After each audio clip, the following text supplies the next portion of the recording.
بسم اللہ الرحمن الرحیم۔ السلام علیکم۔ درباری ٹی وی یوٹیوب چینل پر آپ سب کو خوش آمدید کہتے ہیں۔ میری ماں قبروں کی مرمت کا کام کرتی تھی اور ہر وقت ڈری سہمی اور خاموش رہتی تھی۔ ان کے چہرے اور آنکھوں پر اداسی ڈیرا جمائے رہتی تھی، مگر وہ اپنی زبان سے کچھ بولتی نہیں تھی۔ میں چپ چاپ ان کا چہرہ کھوجتا رہتا اور اسے پڑھنے کی کوشش کرتا رہتا، مگر ہر بار ناکام رہتا۔ آج پھر وہی اذیت سہنے کا وقت آ گیا تھا۔ وہ اپنے کام کے لیے جاتے ہوئے سہمی جا رہی تھی، مگر مجبوری حالات سے سب کرا دیتی ہے، چاہے کرنے کی چاہت ہو یا نہ ہو، اور چاہے انسان کا دم نکلنے والا ہو جائے، مگر پیٹ کی دوزخ بڑھنے کے لیے انسان کو کام کرنا ہی پڑتا ہے۔ اور ایسی مجبوری کا شکار میری ماں فضیلت بھی تھی۔ تو بھی پسینہ پسینہ ہوتے جا رہی تھی، قدم من بھر کے ہو رہے تھے، مگر واحد قسمت اسے کوئی دوسرا راستہ بھی نہ نظر آتا تھا۔ سو عورت ہو کر وہ قبرستان کی طرف اٹکتی سانسوں سے رواں دواں تھی۔ دھڑکتے دل اور لڑکھڑاتے قدم لیے وہ قبرستان میں پہنچی۔ تپتی دوپہر کا وقت تھا، ہر طرف ہو کا عالم تھا، اس کے پیر کپ کپا رہے تھے۔ روڈ پر اکا دکا لوگ گزر رہے تھے، مگر اسے تو یہاں اس روڈ سے کافی دور ایک قبر تک جانا تھا، جو کافی توجہ طلب حالت میں تھی، کیونکہ قبر والے کا وارث آج بیرون ملک سے پہنچا تھا اور قبر پر آیا تو قبر کی اتنی خراب حالت دیکھ کر وہیں موجود کچھ لوگوں سے قبر کی مرمت کرنے والے کمہار کے بارے میں استفسار کیا تو ایک بندے نے اس کا پتہ دے دیا۔ سو وہ وہاں پہنچ گیا اور اس کو کام دے دیا۔ اب مرتا کیا نہ کرتا کہ مصداق دوپہر کو گھر کے کام کاج سے فارغ ہو کر فضیلت مجبوری کے ہاتھوں وہاں پہنچ چکی تھی۔ اس نے سر جھٹکا اور تیز قدم اٹھاتی مطلوبہ قبر تک جا پہنچی۔ ڈرتے گھبراتے اس نے گارا تیار کیا اور قبر کی لپائی کرنے لگی، مگر ساتھ ہی اس کو ٹھنڈے پسینے آنے شروع ہو چکے تھے۔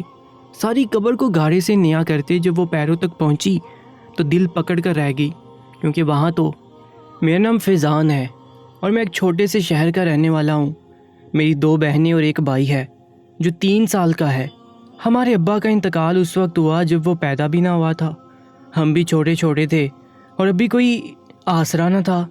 جب تک اماں عدت میں تھی تب تک پڑوس کی عورتیں کھانا راشن وغیرہ دے کر مدد کر جاتی تھی، مگر وہ لوگ بھی کتنا کر سکتے تھے جبکہ وہ خود بھی غریب تھے۔ حالات کی چکی میں بری طرح پس رہے تھے۔ وہ لوگ ایک دوسرے پر ترس تو کھا سکتے تھے، مگر ان کے پاس اتنا تھا نہیں کہ اپنا اور اپنے بچوں کا پیٹ پالنے کی سوا کسی بیوہ اور اس کے بچوں کی کفالت کا بھی ذمہ اٹھا لیں۔ جیسے عدت کے دن پورے ہوئے، ماں نے ایک عزم کر لیا کہ چاہے کچھ بھی ہو جائے وہ اپنے بچوں کی خاطر ہر کام کرے گی۔ سو اماں نے خود ہی سارا بوجھ اپنے کندھوں پر ڈال دیا اور کام ڈھونڈنے کی خاطر نکل پڑی۔ مگر جان پہچان نہ تھی تو کام کیسے ملتا؟ کسی کے گھر کا کام وغیرہ کرنے کے لیے بھی جان پہچان کا ہونا ضروری ہوتا ہے۔ ہر کوئی ضمانت مانگتا ہے، ظاہر ہے لین دین کرنا، گھر کے لوگوں کے مزاج جاننا سب ضروری باتیں ہیں۔ اور کہیں کسی فیکٹری وغیرہ میں کام کی بات کرتی تو وہاں بھی خاطرہ نتیجہ برآمد نہ ہوتا، اور اس کی سب سے بڑی وجہ اماں کی موجودہ حالت تھی، جس کا اندازہ وہ خود تو نہ کر رہی تھی، مگر اوپر والے تو سب بید باؤ سمجھ کر کام کے لیے ورکر رکھتے ہیں۔ خیر اماں نے اپنی تلاش جاری رکھی۔ کچھ دن مزید گزرے کہ جاننے والی کو کسی کے ہاں کام کرتے دیکھا تو اس سے بھی مدد کی درخواست کی، مگر وہ بڑی مفاد پرست عورت تھی، اس کا کسی قسم کا نفع میری ماں کی مدد کرنے میں نہ تھا۔ سو اس نے ٹال مٹول سے کام لیا، مگر اماں اپنی سادہ طبیعت کے باعث اس کی نیت نہ جان پائی۔ کبھی 2 سے 3 روز چھوڑ کر وہ اس مطلب پرست عورت کے گھر چلی جاتی اور اپنے کام کے بارے میں دریافت کرتی۔ جب تیسری بار کافی دن کے وقفے کے بعد جب نیا منا 1 سال کا ہو چکا تھا تو اماں اس کے گھر پہنچی۔ اس نے بے مروتی کی حد کر دی اور صاف کہہ دیا کہ کسی بھوکے ننگے کی مدد کر کے مجھے کیا حاصل ہوگا، روز منہ اٹھا کر مت چلی آیا کرو۔ بی بی مجھے بھی 100 کام ہوتے ہیں، تمہاری طرح 2 جہان کی فارغ عورت نہیں ہوں، نکلو یہاں سے، فالتو نکارا غریب لوگ۔ اتنا کچھ بول دیا تھا اس عورت نے کہ میری ماں تو بے حد دکھی دل کے ساتھ آنکھوں کی نمی چھپاتی واپس گھر کو لوٹی۔ غریب کو قسمت کی دھتکار کے ساتھ ساتھ زبانے بھر کی بھی دھتکار کا سامنا کرنا پڑتا ہے، مگر تب بھی اماں نے ہمت نہ ہاری، کیونکہ اماں کو معلوم تھا کہ اگر وہ ہمت ہار جائے گی تو ان کے بچے بھوک سے بلک بلک کر مر جائیں گے۔ ماں کو تب ابا یاد آتا تو اماں چھپ چھپ کر روتی رہتی۔ پریشانی فکریں ان کے چہرے سے چھلکتی تھیں، وہ وقت سے پہلے بوڑھی لگنے لگی تھی، حالانکہ ان کی شادی کافی کم عمری میں ہوئی تھی، مگر پریشانیاں انسان کو وقت سے پہلے بوڑھا کر دیتی ہیں۔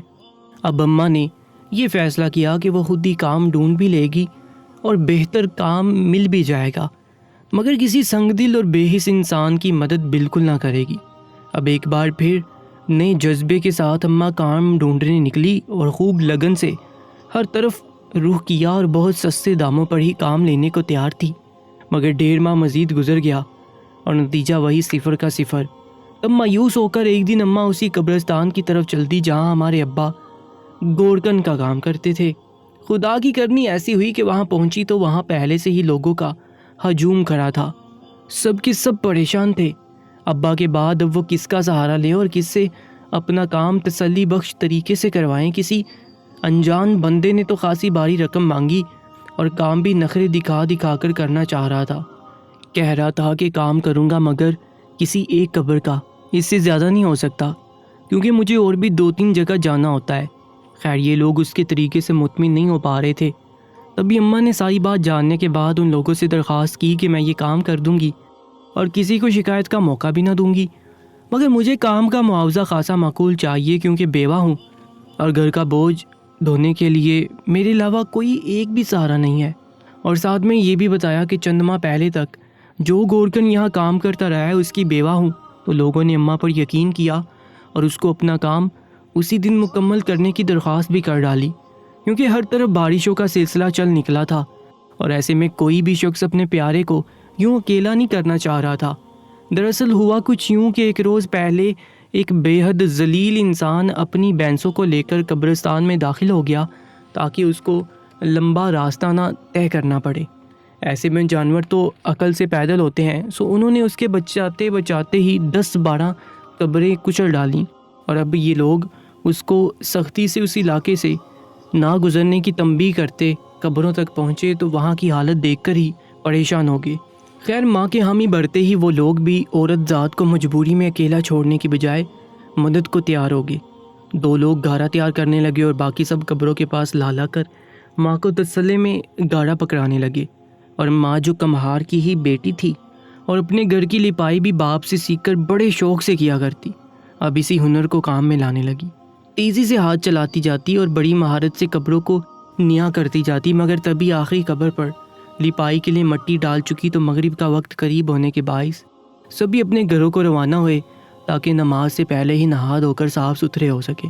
مگر اماں کی حالت گہر ہونے لگی، دل دھڑکن بہت تیزی سے اوپر جانے لگی، دماغ میں وہی سب گھومنے لگا، ہاتھ پیر بے جان ہونے لگے۔ لرزتے لبوں سے خیر مانگتی اماں ٹھنڈے پسینے میں نہا گئی اور اسی قبر پر لیٹتی چلی گئی جس پر ابھی لپائی کی تھی۔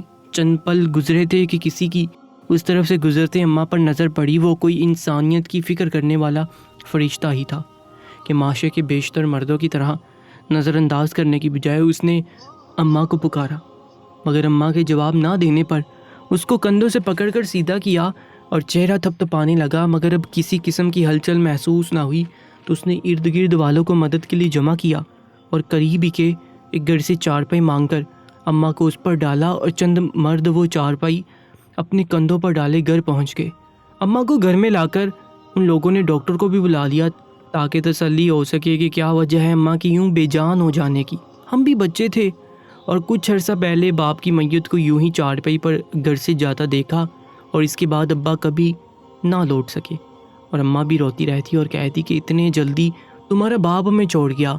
ہم کہتے کہ ابا کب لوٹ کر آئے گا تو وہ کہتی کہ بھول جاؤ کہ تمہارا ابا کبھی واپس بھی آئے گا، اب وہ کبھی نہیں لوٹے گا۔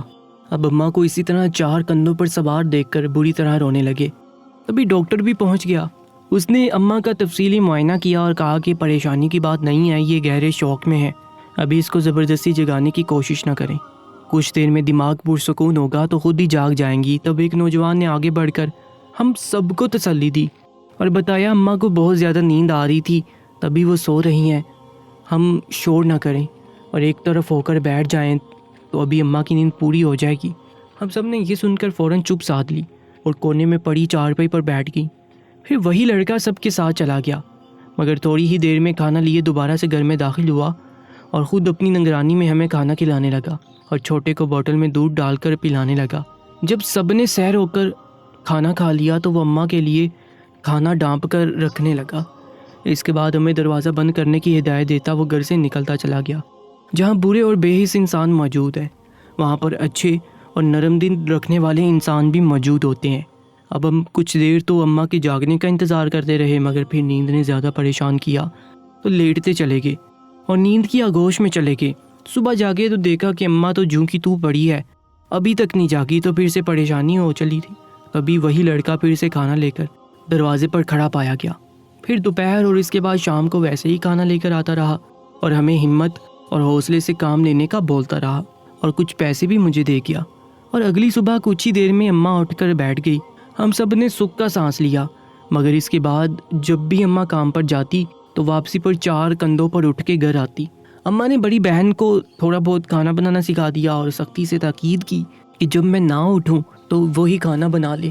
شروع میں ہر بار ہم رونے لگ جاتے، مگر پھر رفتہ رفتہ عادت ہوتی گئی۔ اب اماں واپس لوٹتی تو ہم بڑے سکون سے اس کو سلا دیتے اور اس کے جاگنے کا انتظار کرنے لگتے، مگر اپنے معمولات زندگی کو بھی جاری رکھتے، یعنی کھانا بنانا، کھانا، سونا، جاگنا سب ویسے ہی کرتے رہتے۔ اور اماں ہر بار 2 سے 3 دن کے بعد ہی جاگتی، مگر پھر جب کام پر جانا ہوتا تو چپ چاپ چادر اوڑھتی گھر سے نکل جاتی۔ یہ سلسلہ یوں ہی جاری رہتا، مگر گھر کا چولہا روز جلتا۔ پھر کچھ وقت کے بعد ہم بڑے اور سمجھدار ہونے لگے تو اماں سے اکثر کہتے کہ وہ کام پر نہ جایا کرے، ہم خود ہی کام کر لیں گے۔ تب وہ بڑی زخمی سی مسکراہٹ چہرے پر سجا کر کہتی، یہ کام ڈھونڈنا اتنا آسان نہیں ہے میرے بچوں، ہم جیسے غریب لوگوں کے لیے بس خاموشی سے جو جیسا چل رہا ہے اسے ویسے ہی چلنے دو، جب بڑے ہو جاؤ گے کر لینا یہ شوق بھی پورا، ابھی سکون سے گھر بیٹھو۔ اور ہم نا سمجھی سے اماں کو دیکھنے لگتے کہ وہ کام ڈھونڈ سکتی ہے تو ہم کیوں نہیں، آخر وہ ایسا کیا کرتی ہے جو ہم نہیں کر سکتے۔ مگر میں ابھی 7 سال کا تھا، بڑی 9 سال کی تھی، اور چھوٹے تو پھر اور بھی چھوٹے تھے، مگر حالات انسان کو وقت سے پہلے بڑا کر دیتے ہیں۔ اسی طرح میں بھی بڑا ہو گیا تھا، ہر چیز پر گہری نظر رکھتا تھا۔ ایک روز اماں پھر سے ویسے ہی 4 کندھوں پر سوار گھر پہنچی تو پورے 4 دن تک بے سدھ پڑی رہی، پھر جاگی تو بخار نے آ لیا۔ اس کی حالت بہت بگڑی ہوئی تھی۔ اب تو ہم نے بھی ضد باندھ لی کہ ہمیں سب حالات کے بارے میں اور اپنے کام کے بارے میں تفصیل سے بتائیں، اور یوں بے ہوش ہو جانے کی وجہ بھی تو اماں پہلے تو ہمیشہ کی طرح صاف انکاری ہو گئی، مگر جب ہم کسی طور راضی نہ ہوئے تو مجبور ہو کر اماں نے ہمیں سب شروع سے بتانا شروع کیا، جس کا لب لباب یہ تھا کہ اماں اپنے والدین کی اکلوتی اولاد تھی اور بہت ناز نخروں کے ساتھ ماں باپ نے پالا پوسا تھا۔ اماں کے بہت ہی قریب تھی، مگر ابھی صرف 4 سال کی تھی کہ اس کی اماں اسے چھوڑ کر ہمیشہ کے لیے چلی گئی۔ وہ یہ صدمہ سہ نہ پائی اور دوڑ دوڑ کر اماں کی قبر پر جانے لگی۔ دن کے وقت ابا گھر کے سامنے ہی اپنا کام کر رہا ہوتا، سو اس کو یوں بھاگتا ہوا دیکھ کر اس کے پیچھے لپک پڑتا اور پھر تھوڑی دیر اس کو اپنی ماں کی قبر پر بیٹھنے دیتا، پھر واپس لے آتا اور ہر بار بڑے پیار سے یہ بھی کہتا کہ قبرستان میں بچے نہیں جاتے، یہ اچھی بات نہیں ہوتی، مگر وہ ابا کی کسی بھی بات کو خاطر میں نہ لاتی اور روزانہ بلا ناگہ وہاں چلی جاتی۔ اسی طرح 9 سال کی ہو گئی۔ اب ابا نے سختی کرنا شروع کر دی کہ اس کی بیٹی جوان ہو چلی ہے، سو اب وہ یوں قبر پر نہ جائے۔ اس سختی کا بیٹی نے الٹا اثر لیا اور چوری چھپے گھر کے پچھلے دروازے سے ماں کو ملنے نکل جاتی اور 1-آدھا گھنٹہ گزار کر ہی لوٹتی۔ مگر پھر ایک دن ابا گھر پر تھا تو سارا دن گھر سے نہ نکل سکی اور بہت بے چین ہوگی۔ اس دن ڈلنے والا تھا، تب موقع ملا تو وہ بھاگ کر بس چند لمحے کے لیے وہاں رک گئی، مگر دن کافی حد تک ڈل چکا تھا، پرندے بھی ہر طرف سے گھروں کو لوٹ رہے تھے۔ وہ کم عقل ایسے وقت میں جا کر ماں کی قبر سے لپٹ گئی۔ شام کے سائے گہرے ہو رہے تھے، مگر ماں سے بات کرتے کرتے اس کو وقت کا اندازہ ہی نہ ہو سکا۔ دوسری جانب ابا نے اس کو گھر سے غائب پایا تو سیدھا قبرستان کی طرف دوڑ پڑا، مگر اب دیر ہو چکی تھی۔ وہ ماں سے بات کرتے ایک طرف دیکھنے کے لیے مڑی تو سامنے ہی اس نے بالکل واضح دیکھا کہ کوئی ہے جو اپنا سر ہاتھ میں لیے کھڑا ہے۔ یہ دیکھ کر تو اس کے اوسان ہی خطا ہو گئے۔ اب شام ڈلنے کی بھی فکر ہوئی، اس کے کان سائیں سائیں کر رہے تھے۔ وہ سکتہ زدہ سی پھٹی پھٹی نگاہوں سے عجیب و غریب منظر دیکھ رہی تھی اور اتنی بے ہوش تھی کہ کب سے پکارتے باپ کی ایک بھی آواز نہ سن پائی۔ جب باپ سر پر پہنچا تو اس کو دیکھ کر ہی چیخ ماری اور اسی کی باہوں میں لڑک گئی۔ ابا اس کو اٹھا کر گھر کی طرف بھاگا۔ گھر پہنچ کر کئی دن تک تو وہ ہوش میں بھی نہ آیا، اور جب ہوش آیا تو وہ بھی گھبرائی سی بستر پر پڑی رہی۔ اس کو تیز بخار نے گھیرے میں لے لیا۔ اب یہ بخار تھا کہ اترنے کا نام ہی نہیں لے رہا تھا۔ اس کے باپ نے قریب کی مسجد کے امام صاحب کو بھی بلایا۔ انہوں نے 3 دن تک مختلف دعائیں اور آیات پڑھ کر پھونکی، تب کہیں جا کر کچھ بہتری ہوئی۔ پھر اس امام نے ہی کسی بابا کا پتہ دیا اور اس کے پاس جانے کو کہا۔ وہاں سے چند مہینے تک ہر 15 دن کے بعد ابا کے ہمراہ دم درود کروانے کو جاتی رہی، تب ٹھیک ہوئی اور ساتھ ہی دوبارہ یہ غلطی نہ دہرانے کی اور توبہ کرنے کی قسم بھی دل میں کھا بیٹھی۔ مگر اس واقعے کے بعد اماں بہت ڈرنے لگی تھی۔ اماں کے والد اس کا بہت خیال کرتے تھے، اسے ہتھیلی کا چھالا بنا کر رکھا تھا، اور اس واقعے کے بعد میرے نانا بہت زیادہ ڈر گئے تھے۔ ابا بیٹی کو کہیں بھی اکیلا نہیں چھوڑتے، ہر وقت سائے کی طرح ان کے ساتھ رہتے۔ اب وہ بچی جو جوانی کی طرف بڑھ رہی تھی، گھر پر ہی اماں کی ایک بوسیدہ تصویر سے ہی دل کا بوجھ ہلکا کر لیتی، مگر دوبارہ قبرستان جانے کی غلطی بالکل نہ دہرائی۔ اب ابا بھی مکمل طور پر پرسکون ہوا اور وہ بھی گھر کے کاموں میں دلچسپی لینے لگی۔ ایک ہی کمرے کی صفائی میں 3 بار کر بیٹھتی، ہانڈی روٹی بناتی، برتن دھونے بیٹھتی، سارے کے سارے برتن جمع کر لیتی، کپڑے دھوتی تو انہیں رگڑ رگڑ کر گھسا دیتی، مگر فراغت کا موقع کم سے کم نکالتی۔ میرے نانا نے اپنی بیٹی کی وجہ سے دوسری شادی نہیں کی، بس وہ باپ بیٹی ہی ایک دوسرے کی کل کائنات تھے، دونوں کا ایک دوسرے کے بغیر گزارا نہیں ہوتا تھا۔ نانا کو لوگوں نے بہت سمجھایا کہ بچی جوان ہو رہی ہے، دوسری شادی کر لو، مگر ابا نے دوسری شادی نہیں کی۔ تھک ہار کر لوگ بھی چپ ہو گئے۔ پھر دیکھتے ہی دیکھتے وہ جوان ہو گئی اور ابا اب اس کے لیے رشتہ تلاشنے لگا، اور یہ تلاش پورے 1.5 سال بعد پوری ہوئی۔ قریب کی بستی کے بہت پرانے جاننے والے نے ایک رشتہ بتایا، جس کے مطابق ایک گورکن اپنے جوان سال بیٹے کے ساتھ اکیلا رہتا تھا، اور اکثر وہ تو قبرستان میں ہی پڑا رہتا، مگر بیٹا گھر پر اکیلا پریشان ہو جاتا۔ وہ مجھ سے 2 سال بڑا تھا اور فضیلت صرف 13 برس کی تھی۔ ابا کو اس جاننے والے نے کہا کہ میں ضمانت دیتا ہوں کہ لڑکا اور اس کا باپ نہایت ایماندار اور انسانیت کا درد رکھنے والے ہیں، اور یہ بھی کہ فضیلت وہاں خوش رہے گی۔ اب ابا نے بھی غور و خوض کرنا شروع کر دی اور کچھ دن تک اس لڑکے کے بارے میں ارد گرد والوں سے پوچھ تاچھ کرتا رہا، اور مکمل تسلی پا لینے کے بعد ہاں کر دی۔ گھر میں شادی کی تیاریاں شروع ہوگی۔ اس کی خواہشات بھی پوری کی جانے لگیں، کیونکہ ہر چیز اسی نے استعمال کرنی تھی، سو ابا نے سب کچھ اس کو اس کی مرضی سے دلایا، اور یوں خوش سی وہ پیا دیس سدھار گئی۔ سسرال میں جا کر وہ بھی بہت خوش رہنے لگی، کیونکہ اس کا شوہر اس کا ہر طرح سے خیال رکھتا تھا۔ اب اس کو زیادہ سے زیادہ کام بھی نہ کرنے پڑتے۔ سال کے بعد ہی پہلی اولاد کی خوشی ملی اور مصروفیت بھی مزید بڑھ گئی۔ چند ماہ بعد سسر کا انتقال ہو گیا۔ اب وہ گھر پر اکیلی ہوتی اور شوہر اپنے ابا کی جگہ کام کرنے لگا۔ اب وہ گھبراتی تو اب سے مٹی کے برتن بنانا سیکھنے لگی۔ اس طرح دیکھتی دیکھتے وہ مٹی کو سانچوں میں بدلنے میں ماہر ہوگی، اور اس کام سے بے پناہ سکون میں بھی آ گئی۔ وقت کے ساتھ ساتھ اس کے بچوں کی تعداد میں بھی اضافہ ہوتا چلا گیا۔ بڑی بیٹی کے 3 سال بعد ایک بیٹا، پھر 1.5 سال بعد ایک اور بیٹی، اور اس کے بعد 3 ہی سال کے بعد بڑا بیٹا ہونے والا تھا کہ ایک دن اچانک اس کا شوہر اپنے پیروں پر گھر گیا اور تھوڑی ہی دیر میں 4 کندھوں پر سوار واپس لوٹا۔ تب سے فضیلت یعنی ہماری اماں کے برے دن شروع ہو گئے، اور 5 ماہ تک بھاگ دوڑ کر کے ناکامی ملی تو بے اختیار اس راستے چل پڑی جہاں پر کبھی نہ جانے کی قسم کھائی تھی، اور پھر وہی اکثر کام کے نام پر قبرستان جانا اور قبروں کی مرمت کرنا۔ اس باہر سے آنے والے بابو کے باپ کی قبر کی مرمت کرتے کرتے وہ پوری طرح پرانے خوف میں جا چکی تھی کہ تبھی بے خیالی میں پیر کی طرف سے قبر کے سوراخ پر نظر پڑی تو لگا جیسے وہاں کچھ ہل رہا تھا۔ پہلے ہی دل اتنا کمزور ہو رہا تھا، اوپر سے یہ منظر نظر میں آتے ہی بے ہوش ہو گئی، کیونکہ وہاں قبر کے پاس ہی سانپ کی بل تھی اور وہ وہاں سے نکل رہا تھا اور اس بوڑھے کی قبر میں تیزی سے داخل ہو رہا تھا۔ استغفار، یہ منظر دل کو ہلا کر رکھ گیا۔ تبھی وہ شخص دوبارہ دروازے پر چلا آیا اور اماں سے کام ادھورا چھوڑنے کی وجہ پوچھنے لگا۔ میں نے جب اس کو اماں کی حالت بتائی اور اس کے باپ کی قبر کی حالت کا بتایا تو وہ بھی پریشان ہو گیا۔ پھر قبر کو کسی اور سے بند کروا کر اماں کو ڈھیر سارے پیسے یہ کہتے ہوئے پکڑا گیا کہ شاید اس طرح میرے ابا پر سے اوپر والے کی ناراضگی ختم ہو جائے، اور یہ بھی کہا کہ اس بارے میں کسی کے سامنے ذکر نہ کیا جائے۔ وہ چلا گیا اور اماں نے محلے والوں کی مدد سے اپنی چھوٹی سی دکان کھول لی، جس میں راشن وغیرہ بھر لی اور لڑکیوں کی ضرورت کی اشیاء بھی ڈال دی۔ یوں علاقے والوں کو بھی خاصی سہولت ہوگی، اور کچھ وہ لوگ اماں کی مدد کی خاطر بھی سب کچھ جو یہاں موجود تھا یہیں سے ہی خریدتے۔